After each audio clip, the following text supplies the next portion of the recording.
اعوذ باللہ من الشیطان الرجیم بسم اللہ الرحمن الرحیم۔ میں عامل امداد حسین ہاشمی جھنڈیر آپ کے لیے جس ویڈیو کا ریویو لے کر آیا ہوں وہ ہے ستارہ شمس برج اسد، یعنی شمس، ہم شمس کی ہی بات کریں گے۔ شمس کی کمزور حالت جو کہ 14 جنوری سے لے کر 14 مارچ تک چل رہی ہے، اور یہ 12 برجوں پر کیا اثر ڈالے گی ہم اس پر تبصرہ کریں گے۔ شمس ایک ایسا ستارہ ہے جو آسمان میں ایک خاص حیثیت اور مقام رکھتا ہے۔ ہم اسے آسمان کا باپ ہی کہتے ہیں اور ستاروں کا بھی اسے باپ کہتے ہیں۔ یہ باپ کی حیثیت رکھتا ہے، بہت شفیق مہربان ہے۔ اس کی کمزور حالت جو چل رہی ہے، اس کا میں حل آخر میں بتاؤں گا۔ پہلے یہ دیکھتے ہیں کہ 12 برجوں پر اس کے کیا بد اثرات ہیں۔ اسد برج پر اس کی شخصیت حیثیت متاثر کر رہا ہے، تو اسد برج والوں کو چاہیے کہ ناپسندیدہ لوگوں اور ناپسندیدہ جگہ، مذہبی گفتگو، سیاسی گفتگو سے دور رہیں، قول فعل تحریر تقریر میں احتیاط کریں، غم غصہ جذبات سے دور رہیں اور ناپسندیدہ جگہ اور لوگوں کو برداشت کریں، تو تب جا کر ان کا کام بنے گا۔ اب جو ہے نا، برج سنبلہ کے خانہ نمبر 12 پر لگنے سے برج سنبلہ کے خفیہ دشمن اجاگر ہوں گے، ان پر سایہ جادو کے اثرات آ سکتے ہیں، اور اس کے علاوہ ان کی ماضی کی دبی ہوئی باتیں وہ زہر ہوں گی، اور ماضی کے کیس مقدمات بھی زہر ہوں گے۔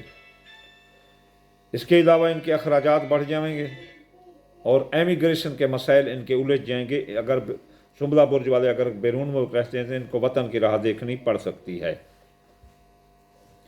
جی، سنبلہ برج کے امیگریشن کے مسائل بھی الجھ سکتے ہیں۔ اب ہم آتے ہیں میزان برج کی طرف۔ تو میزان برج والے کے خانہ نمبر 11 پر لگنے سے، میزان کے 11 نمبر لگنے پر میزان برج والوں کے خواہشات دل پوری نہ ہوں گی، خواہشات دل حسرت بن کر رہ جائیں گی، اور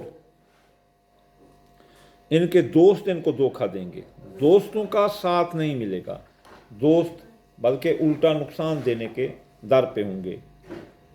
اس کے علاوہ کاروباری فوائد جو ہے نا برج میزان والوں کے رک جائیں گے، اس لیے برج میزان والوں کو ان جگہوں پر بہت احتیاط کرنا چاہیے۔ دوستوں پر بھروسہ نہ کریں اس دوران، اور کاروباری فوائد جو ہے نا رکیں گے تو ان کے متعلق سوچ سمجھ کر کسی تجربہ کار سے مشورہ لیں۔ خواہشات دل ابھی رہنے دیں، اگلے پوری کر لینا۔ برج عقرب کے خانہ نمبر 10 پر لگ رہا ہے۔ کاروبار پر مارکیٹ ویلیو پر، تو ان کو چاہیے کہ کاروبار احتیاط سے کریں، کاروباری اعتبار کسی پر نہ کریں۔ غلط مال کی خریداری اور غلط بولی جو ان کو کاروباری نقصان دے سکتی ہے، مارکیٹ ویلیو گرا سکتی ہے۔ چیک، اسٹامپ، پیسے کے وعدہ معاہدہ کسی کے ساتھ نہ کریں۔ برج قوس کے خانہ نمبر 9 پر لگنے سے، برج قوس کے خانہ نمبر 9 پر لگنے سے برج قوس والوں کے لیے جو مسائل کھڑے ہوں گے، ان کا دین میں دلچسپی ختم ہو جائے گی، ان کی زیارات، حج، تفریحی مقامات کے سفر رک جائیں گے، اعلیٰ قانونی مشورہ کا فقدان ہوگا، تو قانونی پیچیدگیوں میں گھر سکتے ہیں۔ ان کی ماں کی صحت خراب ہو کر مر سکتی ہے۔ اس کے علاوہ روحانی طور پر جو ہے نا ہیجانی کیفیت محسوس کریں گے، اور اگر کوئی چلہ وظیفہ کر رہا ہے تو ان کا ناکام ہو سکتا ہے۔ اب جدی برج کے خانہ نمبر 8 پر لگنے سے، جدی کے خانہ نمبر 8 پر لگنے سے برج جدی والوں کی ہنستی بستی زندگی اجڑ سکتی ہے، مر سکتے ہیں۔ ان کے موت کے خانہ پر لگ رہا ہے، ان کی زندگی پر موت کے سائے منڈلاتے رہیں گے۔ وہ اللہ تعالیٰ اپنی رحمت میں، اپنی پناہ میں ان کو رکھے۔ آخر میں اس کا حل بتاؤں گا کہ وہ آپ کو کیا کرنا چاہیے۔ تو زندگی، موت، انشورنس، کلیم، مقدمات، وراثت، कर्जा लेना, कर्जा देना, कर्जा सर पर चढ़ना और माली मुआहदात लंबे अरसे के, ये इन पर ये असरअंदाज कर रहा है। तो इनको चाहिए कि इस दौरान कोई केस मुकदमा दर्ज ना कराएं, अगर कराएं तो फिर जो है ना वेद वजीफ़ा करके कराएं। इनको चाहिए कि लंबे टर्म के मुआहदात अगर हैं तो वो तोय हैं तो वो टूट जाएंगे, तो इसलिए मुआहदात में तहरीर ज़रूरी है। वरासत के मामलात को अदालत की तरफ नहीं जाना चाहिए, अपने बहमी अफहाम व तफहीम से हल करना चाहिए, वरना इनके खिलाफ मुकदमात आएंगे। तो जद्दी बुर्ज वालों को ये एहतियात करना चाहिए। आगे जब बताता हूँ मैं आखिर में कि इसका हल क्या है। बुर्ज दिल्लू वालों के खाना नंबर 7 पर लगने से बुर्ज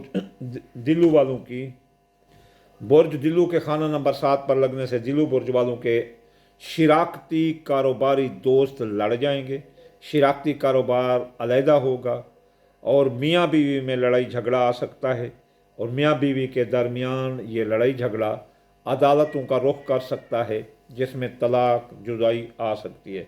इसके अलावा तोयशुदा निकाह और शादियाँ, गिनी हुई शादियाँ, तोयशुदा शादियाँ टूट जाएंगी, रुक जाएंगी। तो ख़ास तौर पर ये अपना दिल्लू बुर्ज वाले बहुत एहतियात करें। तो आखिर में मैं इसका हल बताता हूँ। अब जो है ना, इसके हाउत बुर्ज के खाना नंबर 6 पर लगने से हाउत बुर्ज वाले बीमार हो सकते हैं, इनके मुलाजमती तरक्की रुक सकती है, और इनके जो है ना अफसर नाराज़ हो सकते हैं, हुकाम बाला भी नाराज़ हो सकते हैं। बुर्ज हाउत वालों की फ़राइज़ मनसबी पर दिलचस्पी नहीं रहेगी, जिसकी वजह से इनकी नौकरी ख़त्म हो सकती है। बुर्ज हाउत वाले ज़बरदस्त बीमार हो सकते हैं, लॉन्ग टर्म लंबे अरसे की बीमारियों में घिर सकते हैं। तो इनको चाहिए ये कि जो है ना ये इस चीज़ों में एहतियात करें और फ़राइज़ मनसबी पर तवज्जो दें। इनकी कारोबारी तरक्की, मुलाजमती तरक्की सब रुक जाएगी, अगर रुकी हुई तो और भी रुक जाएगी। हमल बुर्ज के खाना नंबर 5 पर लगने से हमल बुर्ज वालों की औलाद हमल ज़ाय हो सकता है, औलाद के डिलीवरी में ऑपरेशन आ सकते हैं, और जो है ना इसके अलावा जवान औलाद के मसाइल हल नहीं होंगे, वो उनकी जॉब मंगनी ये वगैरह सर दर्द बनी रहेगी, इनकी नौकरियां नहीं लगेंगी। इसके अलावा जो अपना हमल के खाना नंबर 5 में औलाद, मोहब्बत, मंगनी, मोहब्बत धोखा देगी, मंगनी टूट जाएगी, पसंद की मंगनी नहीं मिलेगी, ऐसे लट्टर पट्टर गले लग जाएंगे, मोहब्बत धोखा देगी। सट्टा, जुआ, अंदाज़ा, प्राइज बॉन्ड, लॉटरी, इन कामों में नुकसान आएगा। तो इनको चाहिए कि वो इन चीज़ों में एहतियात करें। आगे हाल बताते हैं। सौर के खाना नंबर 4 पर लगने से सौर वालों के ख़ानदान, जायदाद, सवारी, ज़राअत, मकान, प्लाट, कारोबारी मरकज़ तबाह कर देगी, या इन पर बंदिश पैदा कर देगा। जैसे किसी का भट्ठा नहीं चलता, जैसे किसी की फैक्ट्री बंद हो गई है, किसी की दुकान नहीं चलती, किसी का कंडा नहीं चलता, और किसी के कारोबारी मराकज़ मुतासर हैं। तो इसलिए इनको चाहिए कि इन चीज़ों का एहतियात करें। जूदा बुर्ज के खाना नंबर 3 पर लगने से जूदा के लिए ख़तरनाक है, इनका हादसा हो सकता है जिसमें इनकी टांगें टूट सकती हैं, ज़िंदगी मौत में तब्दील हो सकती है। तो इसलिए इनको अपनी सवारी एहतियात से चलाना चाहिए। इसके अलावा इनके अंदरून मुल्क सियासी, समाजी, इक़्तिसादी सफ़र भी नाकाम होंगे, इसलिए इनको एहतियात करना चाहिए।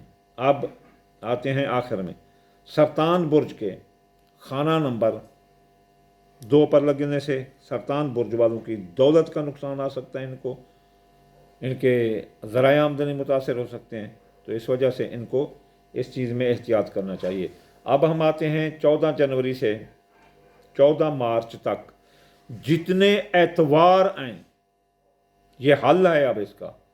14 जनवरी से 14 मार्च तक जितने एतवार हैं, तो जो बंदा सुन रहा है जिसका जो बुर्ज है वो ही पढ़ सकता है। वो क्या पढ़े?